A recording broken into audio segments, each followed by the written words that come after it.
ಲೋಕಸಭೆಯಲ್ಲಿ ಕರ್ನಾಟಕ ಮಹಾರಾಷ್ಟ್ರ ಗಡಿ ವಿವಾದ ಪ್ರಸ್ತಾಪ ಆಗಿದೆ. ಗಡಿ ವಿವಾದ ಇರುವಂತ ಪ್ರದೇಶದಲ್ಲಿ ರಾಷ್ಟ್ರಪತಿ ಆಳ್ವಿಕೆಗೆ ಒತ್ತಾಯ ಕೇಳಿ ಬರ್ತಾ ಇದೆ. ಉದ್ಧವ್ ಠಾಕ್ರೆ ಪಡೆದ ಶಿವಸೇನೆ ಸಂಸದ ಅರವಿಂದ ಸಾವಂತ್ ಉದ್ದಟತನ ಮರೆದಿರೋದು. ಲೋಕಸಭೆಯಲ್ಲಿ ಬಾಲ ಬಿಚ್ಚಿದ್ದರೂ ಕರ್ನಾಟಕದ ಸಂಸದರು ಮಾತ್ರ ಫುಲ್ ಸೈಲೆಂಟ್ ಆಗಿದ್ರು. ಶಿವಸೇನೆ ಉದ್ದಟತನ ವೇಳೆ ತುಟಿ ಬಿಚ್ಚಿದ ರಾಜ್ಯ ಸಂಸದರು, ಕೇಂದ್ರ ಸಚಿವರು. ಸುಪ್ರೀಂ ಕೋರ್ಟ್ಗೆ ಗಡಿ ವಿವಾದ ಹೋದ್ರೂ ನ್ಯಾಯ ಸಿಕ್ಕಿಲ್ಲ. ಬೆಳಗಾವಿಯಲ್ಲಿ ಇರೋ ಮರಾಠಿ ಭಾಷಿಕರ ಪರ ಹೋರಾಟ ಮಾಡುವಂತಿಲ್ಲ. ಹೋರಾಟ ಮಾಡುವವರನ್ನ ಗಡಿಪಾರು ಮಾಡಲಾಗುತ್ತದೆ. ಎಂಇಎಸ್ ಮುಖಂಡ ಶುಭಂ ಶೆಳಕೆಯನ್ನ ಗಡಿಪಾರು ಮಾಡಲಾಗಿದೆ. ಹೀಗಾಗಿ ಅಲ್ಲಿ ರಾಷ್ಟ್ರಪತಿ ಆಳ್ವಿಕೆ ಹಾಕಬೇಕು ಅಂತ ಅರವಿಂದ ಒತ್ತಾಯ ಮಾಡಿದ್ದಾರೆ. ಇಷ್ಟೆಲ್ಲ ಆದ್ರೂ ಕೂಡ ನಮ್ಮೂರು ಅಂತ ಅನ್ನಿಸ್ಕೊಂಡು ಹೋಗಿದಾರಲ್ಲ ಸಂಸದರುಗಳು, ಇಲ್ಲಿಂದ ನಾವುಗಳೆಲ್ಲ ಓಟ್ ಹಾಕಿ ಕಳಿಸಿದೀವಲ್ಲ, ನಮ್ಮ ಪರವಾಗಿ ಮಾತಾಡಿ ಧ್ವನಿ ಎತ್ತಿ ಕರ್ನಾಟಕದ ಪರವಾಗಿ ಇರಿ ಅಂತ ಏನೂ ಮಾತಾಡದೆ ಸುಮ್ಮನೆ ಕೂತಿದ್ದಾರೆ. ಅವ್ರು ಮಾತಾಡಿದ ಇವ್ರಿಗೆ ಅರ್ಥನೇ ಆಗ್ಲಿಲ್ವೋ ಅಥವಾ ಇವ್ರುಗಳು ಹಾಜರಿದ್ರೋ ಅಥವಾ ಏನೂ ಮಾಡದೆ ಸುಮ್ಮನೆ ಕೂತಿದ್ರು, ಅಯ್ಯೋ ಯಾಕೆ ನಾವು ರಿಸ್ಕಿಗೆ ಕೈ ಹಾಕಬೇಕು ಅಂತ ಕೂತಿದ್ರೋ ಗೊತ್ತಿಲ್ಲ. ಕೇಂದ್ರ ಸಚಿವರುಗಳಾಗಿರ್ಲಿ ಸಂಸದರುಗಳಾಗಿ ಬಾಯ್ ಮುಚ್ಕೊಂಡು ಕೂತಿದ್ರು ಕರ್ನಾಟಕದವ್ರು. ನೋಡಿ ಅವ್ರು ಹೆಂಗೆ ಎದ್ದು ನಿಂತು ಮಾತಾಡ್ತಿದ್ದಾರೆ, ಅವ್ರ ಸಮಸ್ಯೆನ ಅವ್ರು ಹೇಳ್ಕೊಳ್ತಿದ್ದಾರೆ. ನಮ್ಮವ್ರ ಬಾಯಿಗೆ ಬೀಗ ಹಾಕೊಂಡು ಕೂತಿದ್ರು. ಹೇಳ್ಕೊಳ್ಳೋದಕ್ಕೆ ಇಲ್ಲಿಂದ ಸಂಸದರಾಗಿ ಆಯ್ಕೆ ಹಾಕಿದ್ದಾರೆ. ಅಯ್ಯೋ ಅತಿ ಚಿಕ್ಕ ವಯಸ್ಸಿನ ಸಂಸದ, ಅಯ್ಯೋ ಅವ್ರಿಗೆ ವರ್ಚಸ್ಸಿರೋ ಸಂಸದ, ಏನಕ್ಕೆ ಏನ್ ಮಾಡೋದಕ್ಕೆ, ಯಾವ ಖುಷಿಗೆ? ಒಬ್ರು ಮಾತಾಡಿಲ್ಲ. ನಿಮ್ಮನ್ನ ಆಯ್ಕೆ ಮಾಡಿ ಕಳಿಸಿರೋದೇಂತಿಕೆ? ನಮ್ಮ ಪರವಾಗಿ ಮಾತಾಡಿ, ಜನರ ಪರವಾಗಿ ನಿಂತ್ಕೊಳ್ಳಿ, ನಮ್ಮ ನಾಡು ಭಾಷೆ ವಿಚಾರ ಬಂದಾಗ್ಲೂ ಮಾತಾಡಲ್ಲ ಅಂತ ಅಂದ್ಮೇಲೆ ಇವ್ರನ್ನ ಯಾಕೆ ಸಂಸದರಾಗಿ ಕಳಿಸ್ಬೇಕು? ಸೈಲೆಂಟ್ ಆಗಿ ಕೂತಿದ್ದಾರೆ. ಅವ್ರು ನೋಡಿದ್ರೆ ಅವ್ರ ಸಮಸ್ಯೆನ ಮುಕ್ತವಾಗಿ मातनाडತಿದ್ದಾರೆ. बहुभाषिक भाग हा महाराष्ट्रात आला नाही म्हणून तेव्हापासून लोक आंदोलन करतायत. आता सतत हे आंदोलन चालू असताना तेथील मराठी भाषिकांवर आता अन्याय होत आहे. आणि यातलं सगळ्यात महत्त्वाचं वंदनीय हिंदुहृदय सम्राट शिवसेना प्रमुख बाळासाहेब ठाकरे यांनी 1969 साली याला आंदोलन घेतलं. 69 हुतात्मे तेव्हाही झाले, परंतु हा प्रश्न सुटला नाही. आदरणीय अटल बिहारी वाजपेयींनी एक पुढाकार घेऊन दोन्ही राज्याच्या मुख्यमंत्र्यांना बोलावलं, पण कर्नाटकचे मुख्यमंत्री आले नाहीत. 2004 साली सुप्रीम कोर्टात केस गेली, पण तिथेही अजून न्याय मिळत नाही. आता काय होतंय, आता बेळगावमध्ये मराठी भाषिक कोणी असेल किंवा मराठी भाषेसाठी कोणी प्रयत्न करत असेल, आंदोलन करत असेल, त्याला तडीपार केलं जातं. आणि म्हणून आता शुभम शेळके नावाच्या एका कार्यकर्त्या ಇವಾಗ ಮತ್ತಷ್ಟು ಮಾಹಿತಿಯನ್ನು ನೀಡ್ತಾರೆ ನಮ್ಮ ಪ್ರತಿನಿಧಿ ಶ್ರೀಧರ್. ಬೆಳಗಾವಿಯಿಂದ ಲೈವ್ ನಲ್ಲಿ ಜಾಯ್ನ್ ಆಗ್ತಾ ಇದ್ದಾರೆ. ಶ್ರೀಧರ್, ಈಗ ನಮಗೆ ಅನ್ಯಾಯ ಆಗ್ತಿದೆ, ನಮಗೆ ಮೋಸ ಆಗ್ತಿದೆ ಅಂತ ಅವ್ರು ನಿರಂತರವಾಗಿ ಹೇಳ್ಕೊಂಡು ಬರ್ತಿದ್ದಾರೆ. ಆ್ಯಕ್ಚುಲಿ ಅನ್ಯಾಯ ಆಗ್ತಿರೋದು, ಮೋಸ ಆಗ್ತಿರೋದು ನಮ್ಗಳಿಗೆ. ಬಟ್ ನಾವು ಸಂಸದರನ್ನ ಆಯ್ಕೆ ಮಾಡಿ ಕಳಿಸಿದ್ದೀವಿ, ಕೇಂದ್ರ ಸಚಿವರು ಅಂತಿದ್ದಾರೆ. ಇಷ್ಟೆಲ್ಲ ಇದ್ರೂ ಕೂಡ ಮಾತಾಡದೆ ಬಾಯಿ ಮುಚ್ಕೊಂಡು ಬಾಯಿಗೆ ಬೀಗ ಹಾಕೊಂಡು ಕೂತಿದ್ದಾರೆ. ಅಂದರೆ ನಮ್ಮ ಸಂಸದರುಗಳ ಲೀಡಾರೋ ಅಥವಾ ಇಲ್ವೋ ಅಥವಾ ಏನು ಕಥೆ ಅಂತ?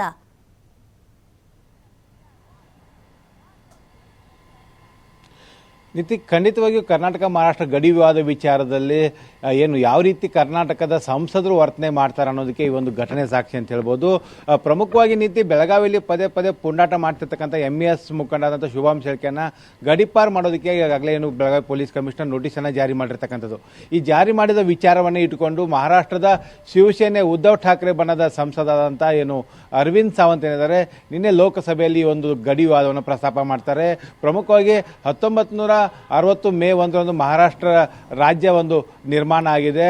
ಅಲ್ಲಿಂದ ಹಿಡ್ಕೊಂಡು ಇಲ್ಲಿವರೆಗೂ ಕೂಡ ಏನು ಕರ್ನಾಟಕದ ಬೆಳಗಾವಿ, ಕಾರವಾರ, ನಿಪ್ಪಾಣಿ, ಬೀದರ್, ಬಾಲ್ಕಿ ಏನಿದೆ ಈ ಭಾಗದ ಮರಾಠಿ ಬಹುಭಾಷಿಕ ಮರಾಠಿಗರು ಏನಿದ್ದಾರೆ ಅವರು ಮಹಾರಾಷ್ಟ್ರ ಸೇರಿಸಬೇಕಂತೇಳಿ ಒಂದು ಹೋರಾಟವನ್ನು ಮಾಡ್ತಾ ಇದ್ದಾರೆ.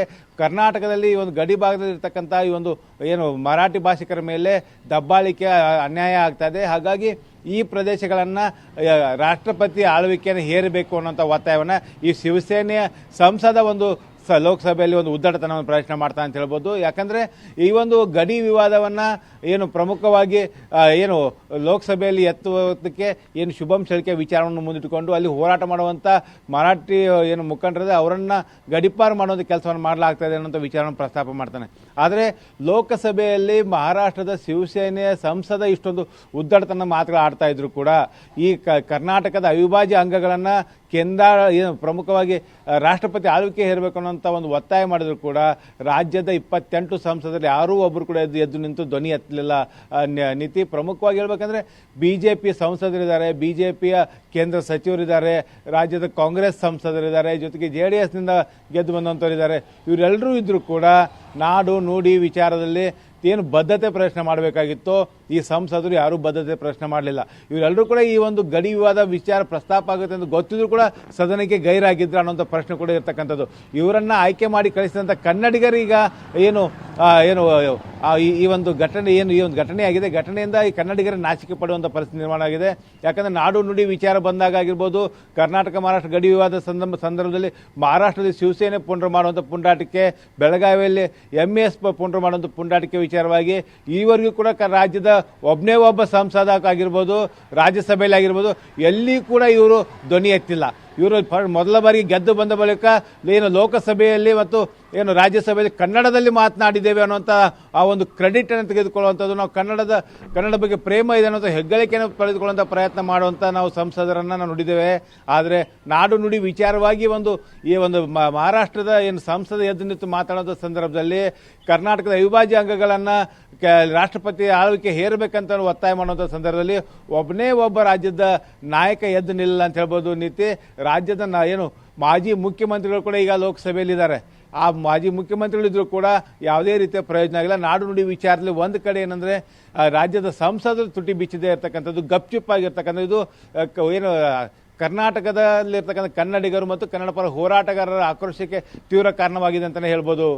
ಶ್ರೀಧರ್, ಈಗ ನಾವು ಆಯ್ಕೆ ಮಾಡಿ ಯಾಕೆ ಕಳಿಸ್ತೀವಿ, ಯಾವುದೇ ಪಕ್ಷದವ್ರು ಆಗಿರಲಿ ಅವ್ರನ್ನ ಯಾಕೆ ಆಯ್ಕೆ ಮಾಡಿ ಕಳಿಸ್ತೀವಿ ಅಂದರೆ ನಮ್ಮ ಪರವಾಗಿ ಗಟ್ಟಿ ಧ್ವನಿ ಎತ್ತಲಿ ಅಂತ.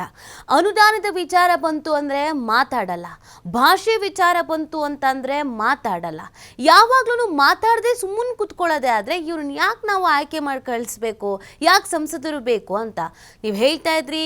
ಮುಖ್ಯಮಂತ್ರಿಯಾಗಿ ಅಧಿಕಾರವನ್ನು ವಹಿಸ್ಕೊಂಡಂಥ ಅನುಭವಿ ರಾಜಕಾರಣಿಗಳು ಅಲ್ಲಿ ಸಂಸದರಾಗಿ ಕುತ್ಕೊಂಡಿದ್ದಾರೆ. ಯಂಗ್ಸ್ಟರ್ಸ್ ಮಾತಾಡ್ತಾರೆ ಅಂತ ಅನ್ಕೊಳ್ತೀವಿ, ಯಂಗ್ಸ್ಟರ್ಸ್ ಅಂತ ಆಯ್ಕೆ ಮಾಡಿ ಕಳಿಸ್ತವರು ಕೂಡ ಅಲ್ಲಿದ್ದಾರೆ. ಯಾರೂ ಮಾತಾಡಲ್ಲ ಅಂತ ಅಂದ್ರೆ ಕೇಂದ್ರದಲ್ಲಿ ನಾವು ಮಾತೇ ಆಡಬಾರ್ದು ಅಂತ ಎಲ್ಲಾ ಪಕ್ಷದವರು ಅಲ್ಲಿ ಮಾತ್ರ ಒಗ್ಗಟ್ಟು ಪ್ರದರ್ಶನ ಮಾಡ್ತಾ ಇದ್ದಾರೋ ಅಥವಾ ಮಾತಾಡಿದ್ರೆ ನಮ್ಮ ಕೆರಿಯರಿಗೆ ಡ್ಯಾಮೇಜ್ ಆಗುತ್ತೆ ಅಂತ ಸುಮ್ ಕುತ್ಕೊಂಡಿದ್ದಾರೋ ಅರ್ಥ ಆಗ್ತಾ ಇಲ್ಲ. ಶ್ರೀಧರ್,